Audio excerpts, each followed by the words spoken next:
వస్తోంది. రోజుకు ఒక్కొక్కరికి గరిష్టంగా 20 టన్నుల మెట్రిక్ టన్నుల ఇసుకను అమ్ముతారు. రవాణా ఛార్జీలు చెల్లించి ఇసుక కొనుగోలు చేసేలా ఏర్పాట్లు చేశారు. ఆధార్ కార్డ్, ఫోన్ నెంబర్ నమోదు చేసుకుని ఇసుక అందజేస్తారు. ఈ పాలసీ ఏకైక లక్ష్యం కులం, మతం, వర్గం తారతమ్యం లేకుండా ప్రతి ఒక్కరికి గృహ నిర్మాణం కోసం ఉచితంగా ఇసుక అందించడమే.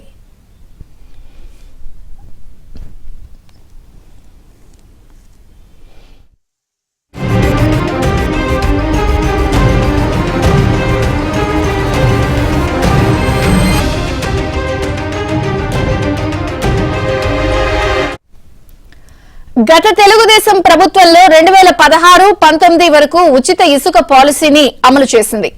జగన్ సర్కార్ వచ్చాక ఉచితాన్ని తీసేసి అంగడి సరుకుగా మార్చేశారు.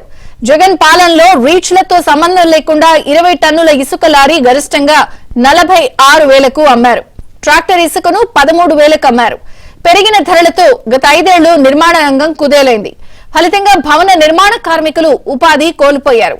లక్షల కోట్ల వ్యాపారాలు దెబ్బతిన్నాయి. దీని ప్రభావం రాష్ట్ర ఆర్థిక, పారిశ్రామిక, నిర్మాణ రంగ పురోగతిపై పడింది.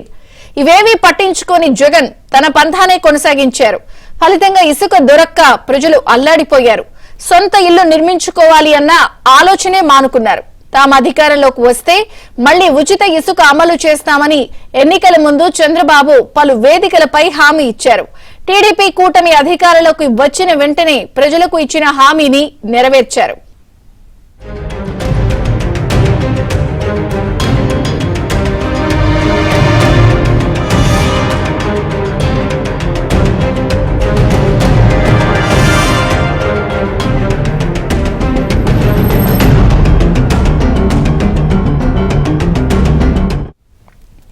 నేటి నుంచి ఆంధ్రప్రదేశ్ లో ఉచిత ఇసుక విధానం అమల్లోకి రానుంది. సో దీనికి సంబంధించి ఏర్పాట్లు కూడా చకచక అధికారులు చేస్తున్నారు. ఆధార్ కార్డ్, ఫోన్ నెంబర్ నమోదు చేసుకుని గరిష్ట ఛార్జీలు చెల్లించి 20 టన్నుల ఇసుక వరకు ఒక్కొక్కరు గరిష్టంగా తీసుకువెళ్లొచ్చు.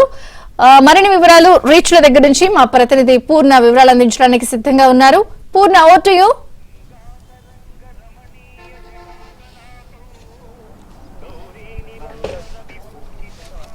ఉచిత ఇసుక పాలసీకి మొత్తం కూడా కార్యాచరణ మొత్తం కూడా రూపొందించారు. మరి కొద్దిసేపట్లో ఇక్కడ నుంచి ఏదైతే కేసర ఇసుక రీచ్ స్టాక్ పాయింట్ ఏదైతే ఉందో అక్కడ నుంచి ఈ కార్యక్రమానికి ఏదైతే మంత్రి కొల్లు రవీంద్ర శ్రీకారం చుట్టబోతున్నారు.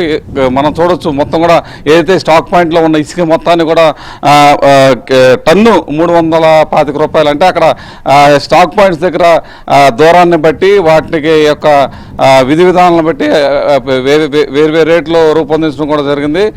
మినిమం 325 రూపాయలు టన్నుకు చెల్లించాలి. గరిష్టంగా 20 టన్నుల వరకు కూడా తీసుకెళ్లొచ్చు. చూడొచ్చు ఆ పెద్ద ఏదైతే పెద్ద ట్రక్లు ఉన్నాయో వాటితో మినిమం 20 టన్నుల ఇసుక అయితే లోడ్ చేసుకుని వెళ్ళొచ్చు. ట్రాక్టర్లు అయితే దాదాపు ఒక 4 టన్నుల ఇసుక అయితే లోడ్ చేసుకుని వెళ్ళొచ్చు. దీనికి సంబంధించిన విధి విధానాలన్నీ కూడా రూపొందించారు. మరి కొద్దిసేపట్లో ఈ కార్యక్రమానికి మొత్తం కూడా మంత్రి కొల్లు రవీంద్ర దీన్ని ప్రారంభోత్సవం కూడా చేయబోతున్నారు.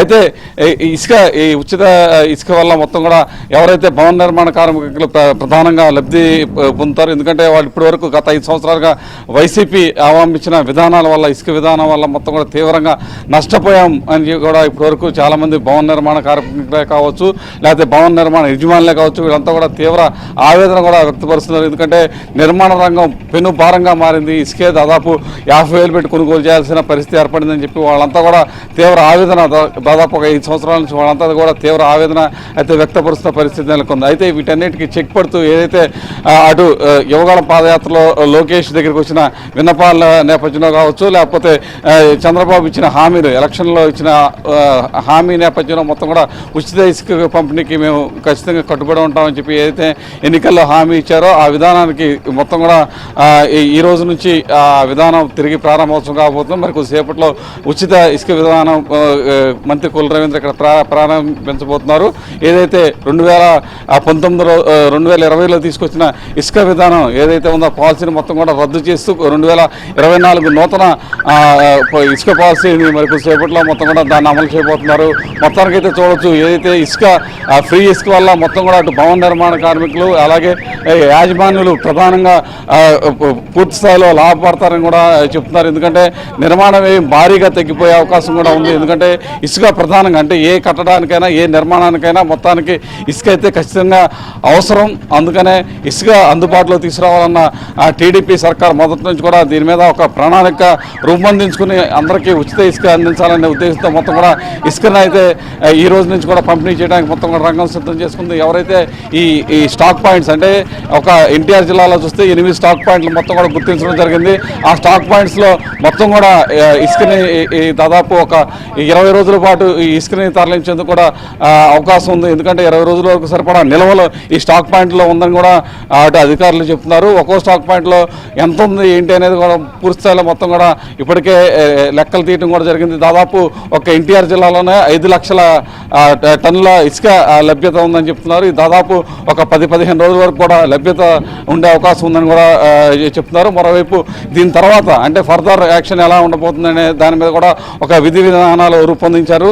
ఏదైతే కృష్ణానది అంటే విజయవాడ నగర ప్రజలకు అందుబాటులో ఉండే విధంగా అక్కడ కృష్ణానదిలో డీసిల్టింగ్ కూడా తీసుకునేందుకు కూడా అనుమతులు త్వరలో రాబోతున్నాయి. అక్కడ నుంచి కూడా అక్కడ డీసిల్టింగ్ తీసుకుని అక్కడ ఇసుక ఇబ్రహీంపట్నం నుంచి కూడా విజయవాడ నగరానికి దగ్గరలో ఉన్న ప్రాంతాన్ని కూడా తరలించేందుకు కూడా ఏర్పాటు చేస్తున్నారు. టన్నుకి ఇక్కడైతే 325 రూపాయలు చెల్లించి ఇక్కడ ఇసుకనైతే లోడ్ చేసుకోవచ్చు. కేవలం నామమాత్రం ఛార్జీ కేవలం అటు లోడింగ్ అన్లోడింగ్ తో పాటు మరోవైపు ఏదైతే మార్గం అంటే ఇసుక ర్యాంపులకి వాటికి వెళ్ళేందుకు వాహనాలకి వాటి కోసం ఉపయోగిస్తున్నారు. కేవలం వాళ్ళు ట్రాన్స్పోర్ట్ ఛార్జెస్ పే చేసి మొత్తం కూడా ఇసుక రవాణా చేసుకోవచ్చు అని కూడా చెప్తున్నారు. మరోవైపు ఏదైతే ఇసుక పాయింట్ దగ్గరికి ఎడ్ల బళ్ళు కానీ లేకపోతే వేరే ఇతరత ఆటో ట్రక్కులు వచ్చినా సరే వాళ్ళకు కూడా ఉచితంగా ఇసుక ఇవ్వాలని చెప్పి కూడా ఇప్పటికే ఆదేశాలు జారీ చేశారు. దీని మీద పూర్తి స్థాయిలో విధి విధానాలు కూడా రూపొందించారు.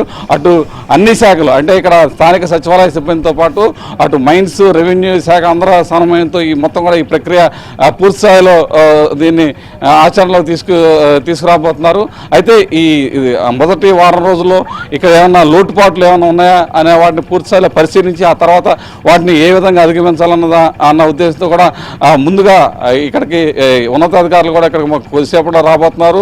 వీటన్నిటికి సంబంధించి మొత్తం కూడా అటు పోలీసు రెవెన్యూ అలాగే మైనింగ్ శాఖ వీళ్ళందరూ కోఆర్డినేషన్తో మొత్తం కూడా ఈ విధి విధానాలు కూడా ఇప్పటికే రూపొందించారు.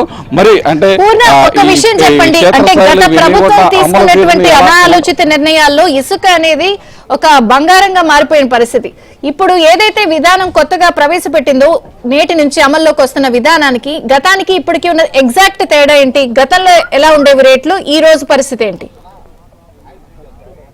అంటే మనం ప్రధానంగా చూస్తే గతంలో ఈ ఇసుక కొనాలంటే అసలు బంగారంతో పాటు తెల్ల బంగారం అని కూడా పిలుచుకుంటారు.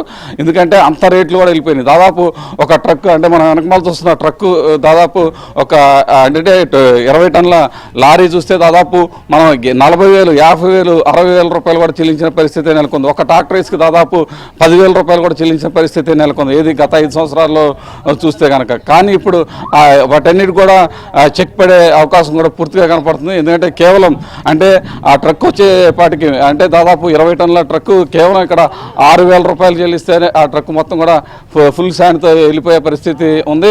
కేవలం రవాణా ఛార్జీలు అంటే ఇక్కడ ఒక 6,000 రూపాయలు చెల్లించి రవాణా ఛార్జీలు అంటే దగ్గరలో ఉంటే కేవలం 2,000, 3,000 ఇంకా కొంచెం దూరం ఉంటే ఒక 5,000 అంటే మ్యాక్సిమం చూస్తే కనుక 10,000 లోపే ఆ ఇసుక ఇంటికి చేరే అవకాశం కనపడుతుంది. ఎందుకంటే 20 టన్నుల ఇసుక కేవలం ఇప్పుడు 10,000 రూపాయలకి ఇంటికి చేరే అవకాశం ఉంది. అయితే గతంలో చూస్తే కనుక గత 5 సంవత్సరాలు పోలిస్తే కనుక వైసీపీ సర్కారులో దాదాపు 50,000 నుంచి 60,000 రూపాయలు చెల్లించిన పరిస్థితి కూడా ఉంది. వీటన్నిటి నేపథ్యంలో ఇక ఇసుక చాలా మటుకు ఫ్రీ అవడంతో పాటు భవన నిర్మాణ కార్మికులు అలాగే భవన నిర్మాణ యజమానులు వీళ్ళంతా కూడా ఇప్పుడు ఒక ఊపిరి పీల్చుకున్నారని చెప్పుకోవచ్చు. ఎందుకంటే ప్రధానంగా చూస్తే కనుక నిర్మాణ వ్యయం రోజు రోజుకి పెరిగిపోతున్న తరుణంలో ఇసుక లభ్యత కూడా చాలా కష్టసాధ్యంగా మారింది. ఈ నేపథ్యంలో ఉచిత ఇసుక రావడంతో కొంత భారం కూడా తగ్గే అవకాశం కూడా కనపడుతుందని చెప్పాడు భవన భవన నిర్మాణదారులు కూడా చెప్తున్న పరిస్థితి నెలకొంది.